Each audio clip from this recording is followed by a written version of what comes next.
Kia ora katoa and welcome to Under the Checkered Flag. I'm Kate. I'm joined by Kelly and PozzA. Now, apologies for no podcast last week. Life got a little bit busy for us all. And I did say that we would touch on a topic in the podcast before that. And so before we jump into the Sachsenring, we are going to touch on that topic because it's one I find quite interesting. Now, David Emmett has reported that BMW have not got the safety car contract. We don't know when it ends at this stage, but obviously that has some very interesting repercussions and highlights what could be quite an exciting prospect. The two of you, what do you think of this news, and what do you think it means for BMW and MotoGP? I think a change is quite nice. I love BMW as a brand, and even though I wouldn't generally have many opinions on a change of safety car, I think it's going to be quite fun. It'll be good for exposure of, even though BMW is quite huge, it's still good for exposure of a brand, and yeah, I think it would be a good addition to MotoGP, and I'm happy to see it. Yeah, I know I had the same first thought as Kate, which is the fact that I feel like this sort of gives us a bit of a sign that BMW are serious about entering MotoGP as a manufacturer. Just because I don't know if they'd be allowed to. I feel like they probably would, but sponsoring the series while competing in it, I don't know if they'd be able to do that if they would do that. Uh, it could just be a case of them not like wanting to renew the contract or anything, but they've been sponsoring the series for so long. I don't think they just drop out of it with no proper reason. So that's kind of just what I'm thinking. I'm thinking it wouldn't surprise me at all if they do go through with the whole joining MotoGP thing that we've kind of been hearing about for the last probably like 5 years at this point. It could be quite a good transition for Toprak as well, coming into Yamaha, building that development, and then lo and behold, 2027, possibly a factory BMW team. Fingers crossed, anyway. Let's look at the weekend's racing, starting with Moto 3 as always. Before we look at the weekend's actual race, we saw some. It wasn't particularly bad, but it still peeved me off. I don't know if that's a saying, but it is now. We saw more slow riding online. And I guess I'm just really frustrated. And I'd like to know if you two think that we're penalising the Moto3 riders hard enough for this because we are still seeing it week in and week out. Honestly, as irritating as slow riding does get, it is a rookie class. I hate slow riding. I do get it. I feel like having in around the same penalty for everyone for slow riding is fair. Um, it's the of the world, I guess. Like, they are rookies, they are young kids. They're gonna keep making mistakes like a couple of times over until they learn.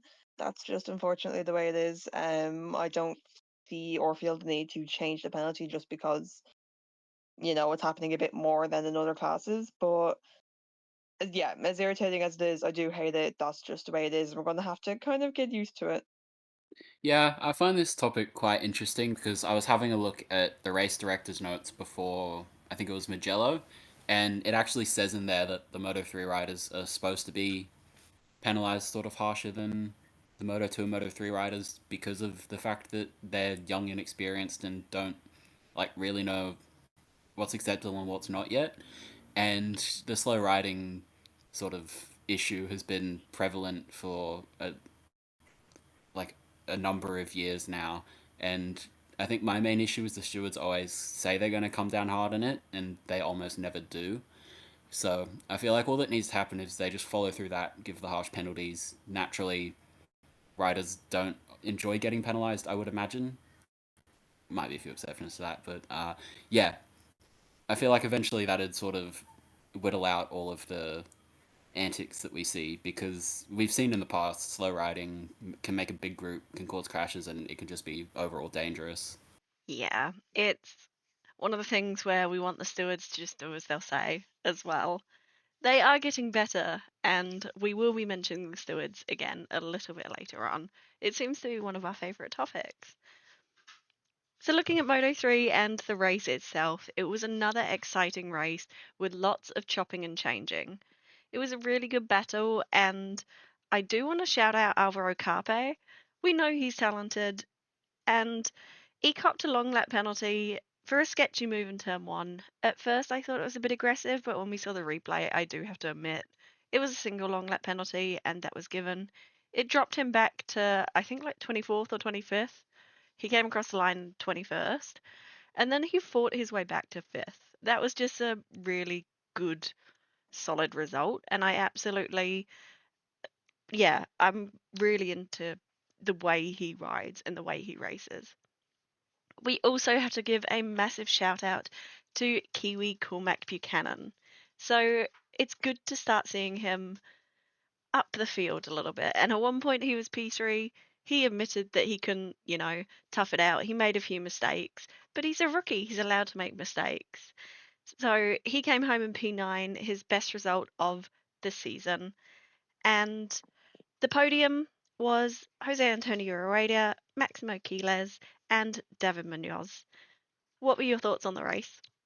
As much as I found it entertaining, it was also not really as much as of a crash fest as the other two races, which is good. Which is good. I'm just saying it wasn't, and yeah, that's really saying something considering there was only 18 riders that finished out of 25. So when you consider it, that's still a lot gone. So that just shows how kind of dangerous this weekend was. But what am I looking at here? Yeah, Scott Ogden. Scott Ogden was one that I really, really wanted to have a good weekend, and he just didn't. Because why? He crashed again. He crashed again because that's just my luck. That man has never had a good result after getting pole position, and it just feels like life hates me. But yeah, overall the weekend itself was really entertaining. Even though I did have Rueda down to win the race again this weekend, he did only come third, and that's because David Munoz came through to take the win. And I'll be damned if I complain about that. I will always take a David Munoz win, and I'm happy to see him back and somewhat competent. Um, yeah, like Kate said, really good for Cormac Buchanan. He's kind of getting into the top tens now, which is really good, and I hope he stays there. And I enjoyed the race overall. Otherwise, Yeah, as always with Moto 3, any race that comes down to the last corner is probably a pretty good one. And Moto 3 being Moto 3, it's generally pretty good. And I don't believe this one was an exception to that rule at all. Obviously, David Munoz making the last corner move did it cleanly, which is very refreshing to see from him. But yeah, it was himself, Max Quiles in second, and Jose Antonio Rueda in third. Rueda was, I'm pretty sure, leading into the last corner, and then Munoz came through, and Quiles managed to pick his way through. Made a bit of contact, but Moto3 rubbing his racing. I don't think it was over the top. Top rookie was Alvaro Carpe in fifth, continuing on his strong run. Guido Pini was in seventh, with Cormac Buchanan in ninth as well. Valentin Peroni was also in the points in 12th. And the only other thing I'd like to touch on is just a bit of the championship picture. Rueda leads the championship by 73 points to Agap Keras, with Alvaro Carpe a further point behind in third. So it's been a bit dominated by Rueda, but we've seen leads like this disappear. So it'll be interesting to see if he can hold on. Yeah, you can never say never when it comes to motorcycle racing, but Rueda is looking super strong for the title this year, and it's almost at the point where it's his to lose. So Moto 2. Well, we will have one very happy podcast host on here. It was quite an exciting race. It did get a little bit brutal towards the end, and I'd rather we touched on the incident between Diogo Moreira and Alonso Lopez after we talk about the races, because I do want to dive into that a little bit. It was quite, I guess, dramatic. We saw lots of riders crashing out. We saw lots of riders coming together. Did I say Alonso Lopez rather than David Alonso? Oh my gosh, that's embarrassing. Oh well, we put it up as it is. for those of you just listening, we have like this group chat that we talk in while we record, and all I've just seen is Poz put in that David Alonso. So that's all the information I have. I'm sorry if I have made a mistake. But one thing that wasn't a mistake was this podium, because in P3 it was Jake Dixon who had a really, really strong weekend, and I think he needed this result a little bit because he's just been up and down a bit, and I'm hoping that he stays at the front a bit more. Barry Bautis in P2, a home podium is always heartwarming. And of course, Dennis Onshu in P1 picking up his second win at the Sachsenring and his second win in the Moto2 class. Your guys' thoughts on the race? As much as it was entertaining, it was also, as you said, quite dangerous. Especially with the Diogo Moreira and David Alonso incident. And contrary to popular belief, pit lane start is fine. Okay, that's what the penalty is. He's not going to get more. He's not going to get less. That's all I would say. Moving on. Honestly, I'm just happy Vire didn't go down. Loki, literally all. Literally all I wanted was Vire to not crash after seeing what was going on during that race. And he didn't, even though he didn't finish in the points. He finished in 16th, which is a bit bloody irritating, but what else can I ask for, I guess? That's just the way of the world for me. Aside from that, something that really did make me happy was Dennis Onshu winning. He's a really nice guy. It's just something you want to see, and I'm happy that it happened for him. And he aura farmed when he won, so that's immediately plus points for me. And Jake Dixon, who I genuinely do feel like deserved this podium. And contrary to other popular belief, he's not a horrible person. Okay, I like Jake Dixon. I will continue to like Jake Dixon. Fight me. So I'm happy that he got the podium there. And a shout out to Manu Gonzalez from his comeback from like 17th on the grid to 4th. It's really impressive and staying out of trouble. Yeah, honestly, I was a little bit disappointed that we didn't get to see a proper battle between Barry Baltus and Dennis Onshu, but in terms of the result, obviously I can't be unhappy with it, being shockingly an Onshu fan. So yeah, I'll take it. Obviously, he led almost the entire race, and he has a history of getting overtaken on the last lap whenever he does that. So it hasn't happened for a change, which I was glad to see. Dixon in third, obviously was slightly hindered by some contact with Moreira, which we'll get into later. But he managed to keep it in third. We saw after the race he had a bit of damage to his onboard camera and tail unit, so obviously didn't affect him massively. Gonzalez in fourth, good points for the championship ahead of Kinet again. So I'm sure he'll take that. I don't think I think he started somewhere around 16th, so I'm sure he'd take fourth starting from there. Good seeing Vietti up in fifth as well. Don't really remember much from his race, but he finished quite close to Gonzalez. So yeah, good to see him up there. Danny Holgado, top rookie once again in 12th. Good to see him doing well again. And the only other sort of big point I think we've missed was Senna Agius's race. Jumped the start. It wasn't really that hard to see. He jumped it by like a pretty decent margin. Barreled into turn one, shoved Jake Dixon out a bit wide, so wouldn't be a start he'll be wanting to remember for too long. He did manage to recover from the 2 long laps to finish 11th, though, so it was not the end of the world, but I feel like he probably could have been in the fight for the win had that not happened, so it's a shame to see. And also a shame to see was Tony Arbolino crashing out of what looked to be, a decent result, even if it lost some places. And I'm sorry if you can hear my dog right now. Even if he'd lost some places, it still would have been his best result of the season, but he couldn't quite make it stick. I did mention that I wanted to touch a bit more on the Diogo Moreira incident. Now, I have to admit, this is probably one of the worst rejoins of a race that I have ever seen.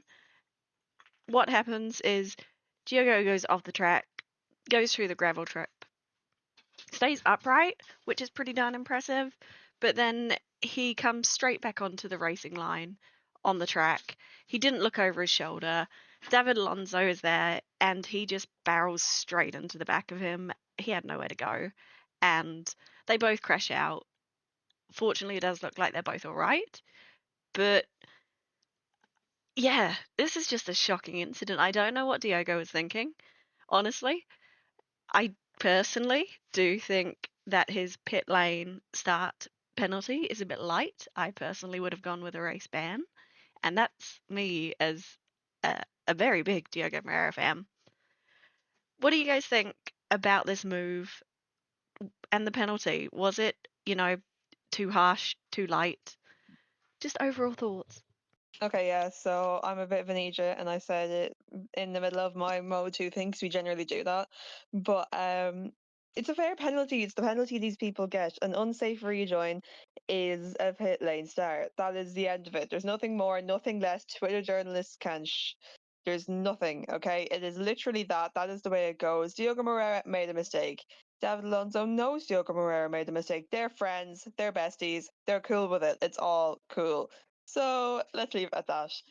He got what he deserved. He's going to do his pit lane start and he's going to remember. So let's leave it there, yeah? Pit lane start, yay, perfect. Not too harsh, not too lenient. Brilliant. Yeah, obviously it wasn't the best piece of riding from Diogo Moreira.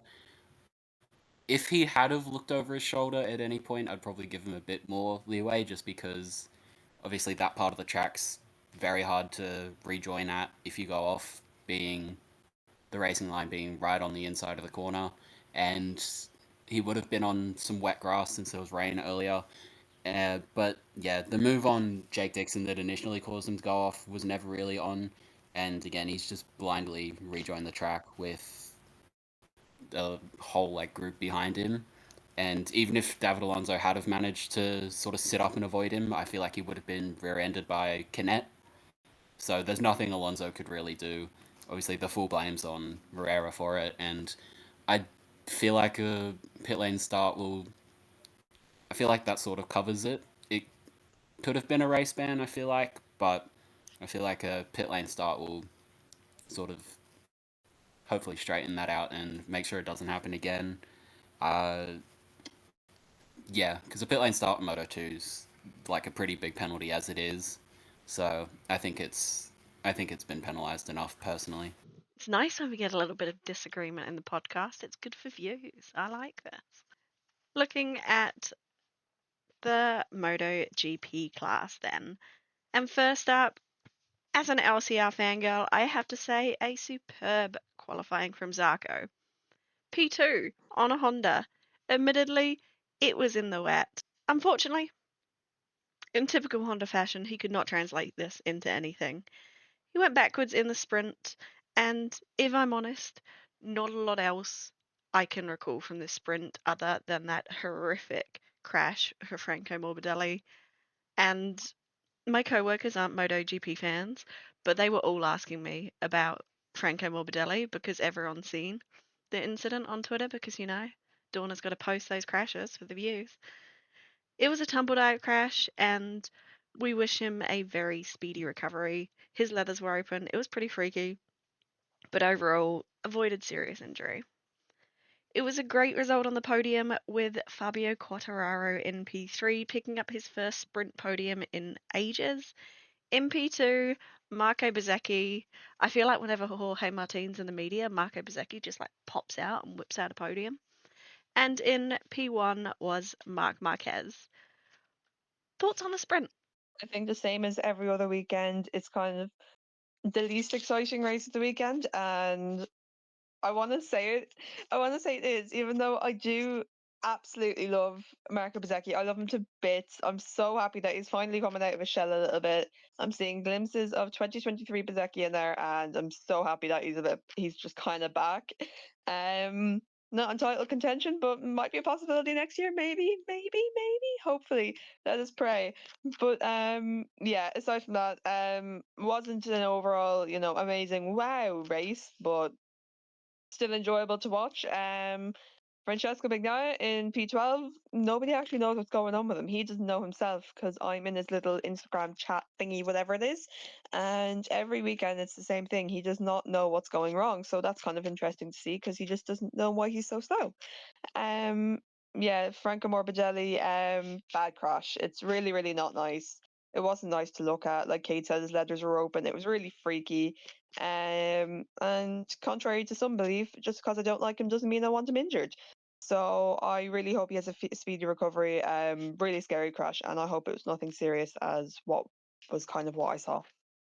Yeah, I just had to go back and look at some highlights to actually recall if this happened. But Marc Marquez went wide at the first corner. That was probably the first meaningful race event. I think he dropped back to fifth or sixth, and obviously fought his way back through from there. Overtook Bezzecchi on the last lap. Not much else to say on that. The only other thing I really want to say is it was a good race for some of the Yamahas. Obviously, Fabio Quartararo on the podium finally managed to turn a good qualifying into a good result in both races, which we can get into later on the other half. And Jack Miller in fifth was really good to see. Good to see another Yamaha up there in general. And being Australian, good to see it be Jack Miller. So, yeah, not a very eventful sprint, but some good results up and down the field. So let's look ahead to Sunday. And I guess Sunday starts before Sunday actually began, which doesn't really make sense, I know. But we only had 18 riders right up to the grid.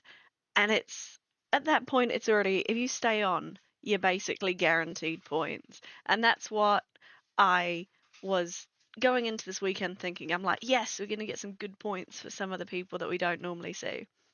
The reason for so few riders on the grid, Somcat Chantra has lateral collateral ligament injury to his right knee. Bastianini has appendicitis. Vinales dislocated his left shoulder and has a small left shoulder fracture and ligament damage. He has had surgery now, and obviously we wish him a speedy recovery. Franco Morbidelli has a severe contusion to his right collarbone, courtesy of that tumble dryer crash. And a huge thank you to Poz for compiling that list for me. So, if you look back at these results and this podium, you would think that Sachsenring was a standard weekend, but this weekend was anything but standard. I was hoping we'd fill the points, as I said, but boy was I wrong. We had 10 riders cross the finish line. I think it must be at least a decade since we had so few riders finish. And it was just heartbreaking, especially for Joan Mir, I think, because he was doing so well and then he got took out by Ayagura. That one particularly broke my heart because he is so luckless. Like, even when he's committed and doing well, he gets taken out by another rider, and this isn't the first time this season. Fabio Di Giannantonio and Marco Bezzecchi are other notable fallers because they both crashed out of second place. Lorenzo Savadori enjoyed crashing so much he did it twice.